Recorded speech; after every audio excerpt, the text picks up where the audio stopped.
कहानी शुरू होती है। हम एक आदमी को देखते हैं जो बहुत गहरी नींद में सो रहा था। तभी वहाँ पर घोड़ा आता है, उस आदमी का बाल पकड़कर घसीटता हुआ ले जाता है और उसका मुंह पानी में डुबा देता है। असल में ये इस घोड़े का अपने मालिक को जगाने का एक खास अंदाज था जिसको वो रोजाना फॉलो करता है। इस आदमी का नाम लियो है और घोड़े का नाम है रेड। लियो उठता है और घोड़े को ले जाकर एक जगह पर बांध देता है और खुद वहीं सो जाता है। तभी हमें सीन में तो लोगों को दिखाया जाता है जो आपस में बातें करते हुए कहते हैं कि ये मास्टर लियो है जो कि हांगकांग के मशहूर स्टंटमैन हुआ करते थे और आज इनके खाने के भी लाले पड़े हुए हैं। सीन शिफ्ट होता है और हम लियो को देखते हैं जो एक जगह बैठा बियर की बोतल को खाली कर रहा था। तभी यहाँ दामी नाम का एक आदमी आता है और लियो से पैसे मांगता है, लेकिन जब लियो बात को टालता है तो वो आदमी उसका बैकयार्ड या घोड़ा देने को कहता है, लेकिन लियो इसके लिए मना कर देता है। इस पर दामी को गुस्सा आ जाता है और वो कहता है कि मैं तुम्हारा घोड़ा जरूर लेकर रहूंगा। इस पर इन दोनों के बीच लड़ाई शुरू हो जाती है और लियो दामी और उसके आदमियों को खूब मारता है और नीचे आकर अपने घोड़े को भी बचाता है। उसके बाद लियो घोड़े पर बैठता है और भागता हुआ एक शो में पहुंच जाता है। यहाँ लियो एक दो स्टंट दिखाता है और एक जगह जाके अपने घोड़े को छुपा देता है और साथ ही खुद भी वहीं छुप जाता है, जिसकी वजह से दामी और उसके आदमी लियो को ढूंढ नहीं पाते। अगले दिन लियो अपने घोड़े के साथ बैकयार्ड में होता है। तभी वहाँ दो लोग आते हैं। ये दोनों लियो को बताते हैं कि 3 साल पहले ये घोड़ा तुम्हें एलन पा से मिला था और इस घोड़े को लेकर जूना और एलन के बीच में जो कानूनी लड़ाई हो रही थी वो खत्म हो गई है और जूना इस लड़ाई को जीत चुके हैं और उन्होंने इस घोड़े को नीलामी में लगा दिया है। अब तुम्हें इस घोड़े को देना होगा।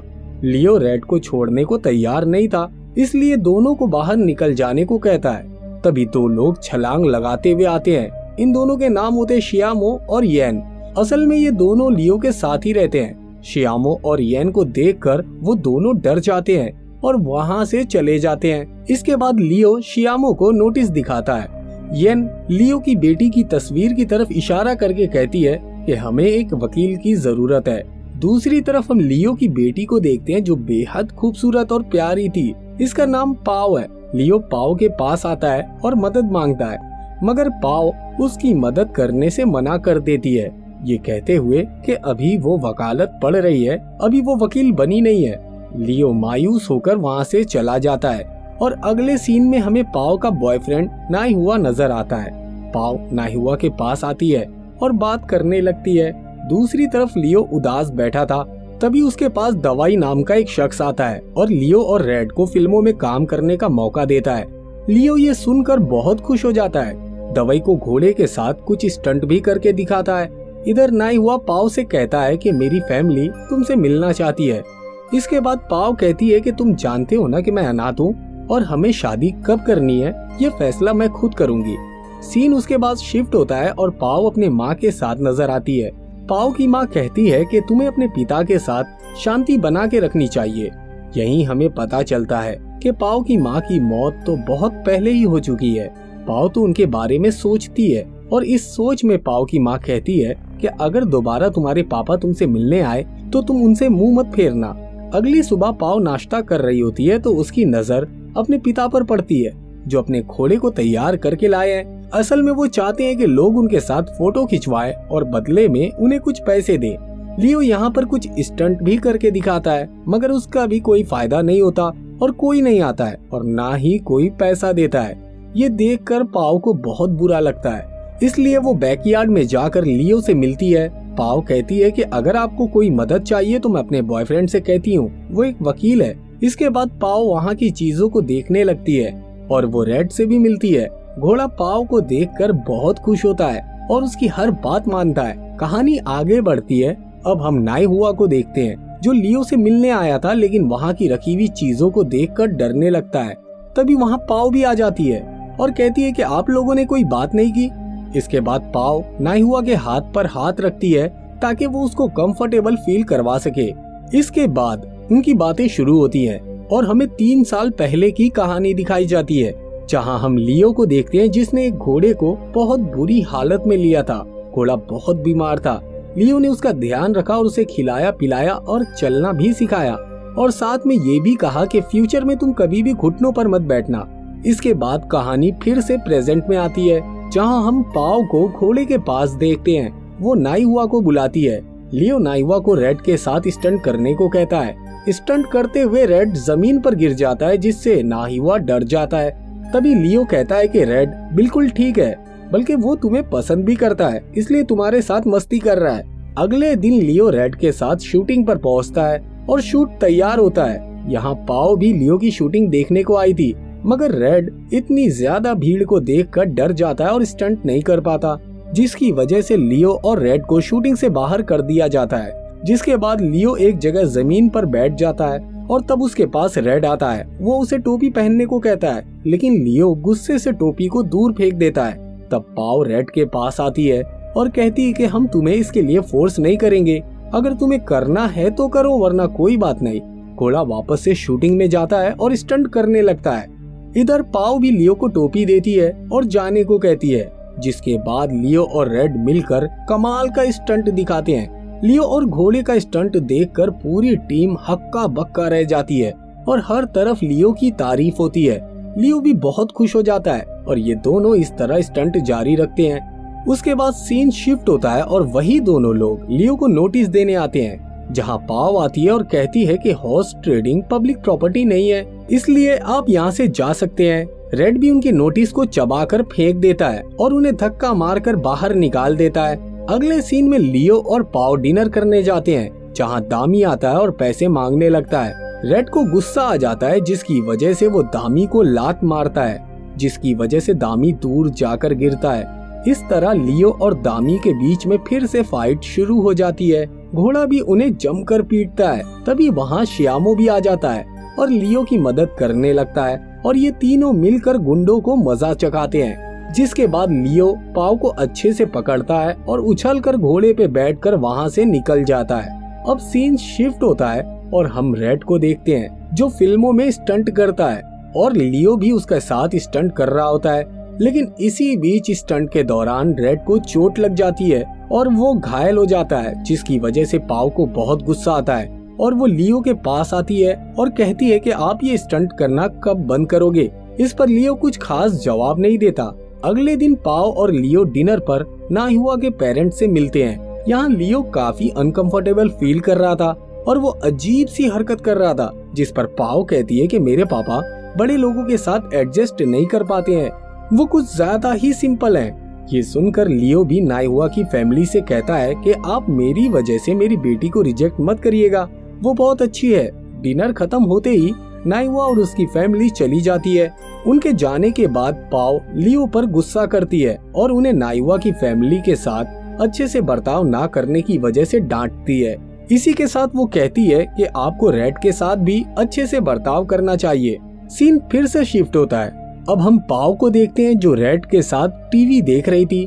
टीवी पर पाव अपने पिता और रेड के स्टंट को देख रही थी। यही लियो भी होता है। टीवी देखते हुए पाव अपने पिता से कहती है कि आप बहुत कूल हो। ये सुनकर लियो की आंखें नम हो जाती हैं और पाव की आंखों से भी आंसू निकल जाते हैं। तभी सीन शिफ्ट होता है और हम 8 साल पहले पहुंच जाते हैं। यहाँ लियो होता है, जो एक बहुत बड़ी जगह पर स्टंट कर रहा था और स्टंट करते हुए लियो अचानक से नीचे गिर जाता है और उसके सर पर गहरी चोट लग जाती है। इसी चोट की वजह से लियो को 8 महीने तक कोमा में रहना पड़ा था। असल में ये सब लियो अपनी बेटी को बता रहा था। वो कहता है कि उन 8 महीनों में काम ना कर पाने की वजह से मैं लगभग दिवालिया हो गया था और इसी वजह से मैं तुम्हारी माँ से भी नहीं मिल पाया। पाव कहती है कि माँ की तरफ से मैं आपको माफ करती हूँ। दूसरी तरफ दामी बैकयार्ड के पास आता है और रेड को इंजेक्शन लगाने की कोशिश करता है ताकि वो रेड को अपने साथ लेकर जा सके, लेकिन तभी रेड की आंख खुल जाती है और ये सब मिलकर उसे पकड़ने लगते हैं और रेड भी उनसे बचने की कोशिश करता है। पर इससे पहले कि दामी रेड को काबू में करता, वहाँ लियो पहुँच जाता है और उन सब की पिटाई करने लगता है। लियो एक चेयर पर दामी को सीढ़ियों पर घसीटता हुआ नीचे लाता है और नीचे गिराते हुए कहता है कि तुमने हाथ क्यों नहीं छोड़ा। इस पर दामी कहता है कि मेरे हाथ फंस गए थे। इस तरह लियो दामी और उसके साथियों को मारकर भगा देता है। अगली सुबह फिल्म स्टार युआन लियो के पास आता है। ये दोनों मिलकर साथ में चाय पीते हैं और ढेर सारी बातें करते हैं। युआन लियो से कहता है कि अगर उस दिन हांगकांग में आप नहीं होते तो शायद मैं आज जिंदा नहीं होता। युआन कहता है कि मैं आपके साथ फिल्म बनाना चाहता हूँ, मैं चाहता हूँ कि आप और रेड उसमें काम करें, मगर लियो कुछ सोचता है और फिल्म के लिए मना कर देता है। जिसके बाद युआन वहाँ से वापस चला जाता है।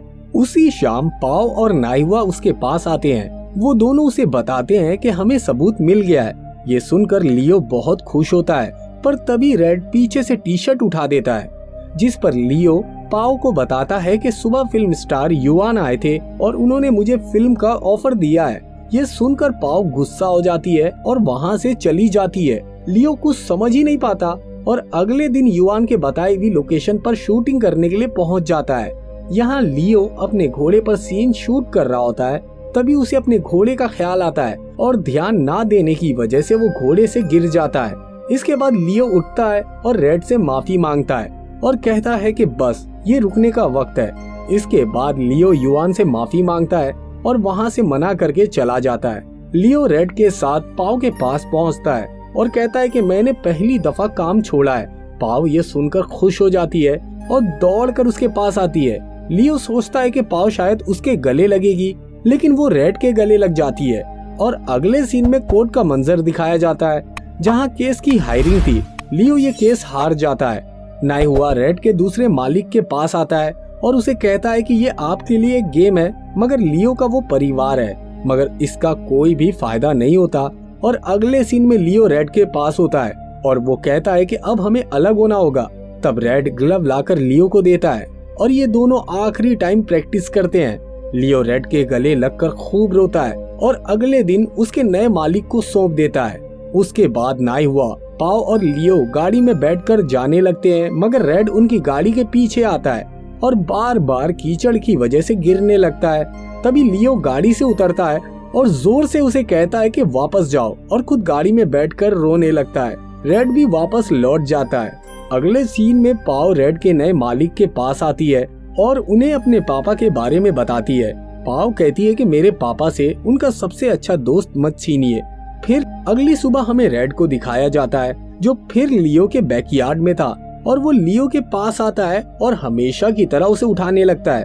रेड को देखकर लियो बहुत खुश होता है और वो रोने लगता है और रेड के गले लग जाता है। ये सब पास में खड़ा रेड का नया ओनर नाइहुआ और पाओ देख रहे होते हैं। रेड का ओनर पाओ से कहता है कि अगर तुम मेरे पास नहीं भी आते तो भी आज रेड यहीं पर होता, क्योंकि मैं उसे लाने ही वाला था। असल में वो खाना ही नहीं खा रहा था। इसके बाद पाओ और नाइहुआ लियो के पास आते हैं और तीनों गले लग जाते हैं और इसी के साथ ये मूवी यहीं पर खत्म हो जाती है। अगर आपको हमारा ये वीडियो पसंद आए तो वीडियो को लाइक, चैनल को सब्सक्राइब और हाँ, बेल आइकॉन के बटन को दबाना ना भूलें।